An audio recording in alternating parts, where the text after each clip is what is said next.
Alors, qu'est-ce que vous nous proposez pour ce soir? Alors, Alassane, on va démarrer par le communiqué du Conseil des ministres qui s'est donc réuni ce jeudi à Louga.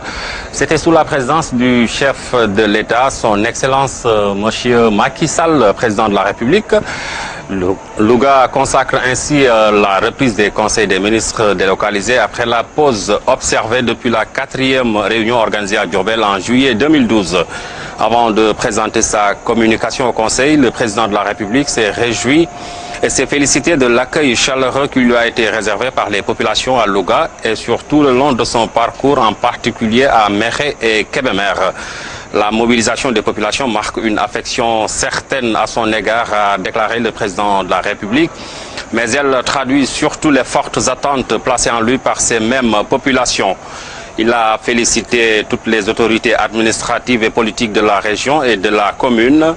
Considérant les atouts et réalités de la région de Louga, le chef de l'État a demandé au Premier ministre de compléter les dispositions de la loi d'orientation agro-silvopastorale en mettant en place un dispositif rigoureux de suivi des orientations consécutives à cette loi. Dans le même registre, il a invité le chef du gouvernement à apporter au secteur de l'élevage les adjuvants requis que le secteur, surtout dans la zone du Ferlo, porte efficacement les dynamiques du développement durable de ce terroir. Le président de la République a évoqué le fléau du vol de bétail qui affecte ce secteur et a demandé au Premier ministre de faire procéder à la réforme du code pénal pour que des sanctions plus dissuasives soient prévues contre ce délit. S'agissant des conflits agriculteurs-éleveurs récurrents dans la région, le chef de l'État a demandé au Premier ministre de créer un cadre de concertation pour l'entretien d'un dialogue constructif et permanent entre les organisations professionnelles d'agriculteurs et d'éleveurs. Dans le cadre du suivi du partenariat entre le Brésil et le Sénégal, le président de la République a demandé au Premier ministre et aux ministres concernés de prendre les actions nécessaires pour assurer un suivi plus rigoureux de la coopération initiée dans le domaine de l'agriculture et de l'élevage, de l'urbanisme. Le chef de l'État a informé le Conseil de la visite d'amitié et de travail qu'il a effectuée en République de Guinée en compagnie d'une délégation ministérielle. Cette visite a permis de raffermir les relations fraternelles entre deux peuples et de redynamiser la coopération bilatérale dans des domaines prioritaires, agriculture, infrastructure, énergie, etc. Le président de la République a évoqué le Conseil présidentiel sur l'investissement pour se féliciter de la bonne tenue de sa 11e édition qui a vu une participation qualitative du gouvernement, du secteur privé et de l'ensemble des acteurs de l'économie nationale. À cet égard, il a invité le Premier ministre à mettre en œuvre sans délai les mesures arrêtées et à adresser ses vives félicitations à l'ensemble des participants. Par ailleurs, le président de la République a informé le Conseil qu'il a ouvert les travaux du forum organisé par la communauté mouride en prélude du Magal et qui a été consacré à l'apport du mouridisme dans le développement économique du pays.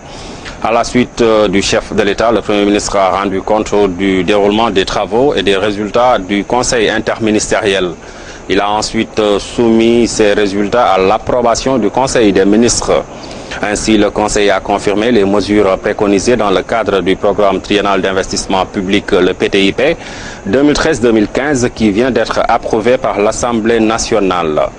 Plusieurs opérations, tous secteurs confondus, devront être menées au profit de la région de Louga pour un montant total d'environ 100 milliards de francs CFA, compte tenu des projets d'envergure nationale qui interviennent également dans la région. Ces montants seront répartis ainsi qu'il suit. L'agriculture occupe une place essentielle dans les opérations à mener avec un montant de 32,7 milliards de francs CFA.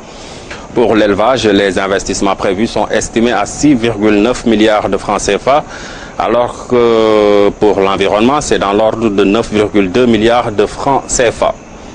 Le Conseil a enfin décidé que la région de Louga va également bénéficier de nouveaux projets dont l'instruction est en cours auprès de nos partenaires pour une enveloppe de 150 milliards de francs CFA.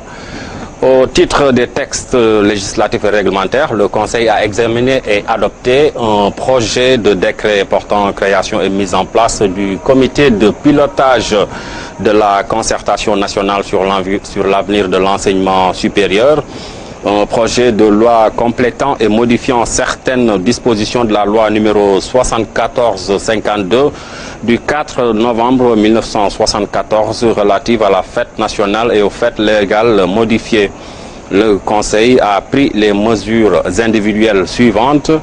Monsieur Mamina Kamara, ingénieur météorologue, est nommé secrétaire général de l'Agence nationale de l'aviation civile et de la météorologie, ANACIM.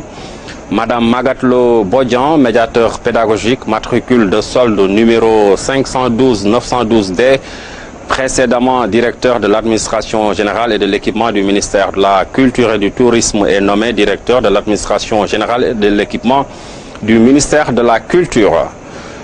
Monsieur Walindour, inspecteur principal du Trésor de classe exceptionnelle, matricule de solde 386-925K, précédemment trésorier général à la Direction générale de la comptabilité publique et du Trésor, est nommé président de la cellule nationale de traitement des informations financières, CENTIF, en remplacement de monsieur Demba Diallo, appelé à d'autres fonctions. Monsieur Abdoulaye Dien, inspecteur principal du Trésor de classe exceptionnelle, matricule de solde 507-298K, précédemment secrétaire exécutif plutôt du projet de coordination des réformes budgétaires et financières, le PCRBF, est nommé directeur général de la comptabilité publique et du Trésor en remplacement de monsieur Mamadou Sarr, appelé à d'autres fonctions. Monsieur Daouda Semben, inspecteur principal du Trésor de classe exceptionnelle, matricule de solde 382, 867L, précédemment payeur général du Trésor, est nommé trésorier général, agent comptable central du Trésor, en remplacement de monsieur Walindour, appelé à d'autres fonctions. Adama Racine Sow, inspecteur principal du Trésor, matricule de solde 599-532J, précédemment fondé de pouvoir du payeur général du Trésor, est nommé payeur général du Trésor en remplacement de M. Daouda Semben, appelé à d'autres fonctions. Voilà Alassane Cissé, le communiqué du Conseil des ministres qui s'est réuni ce jeudi et que nous venons donc de vous lire en direct. Vous en avez l'exclusivité.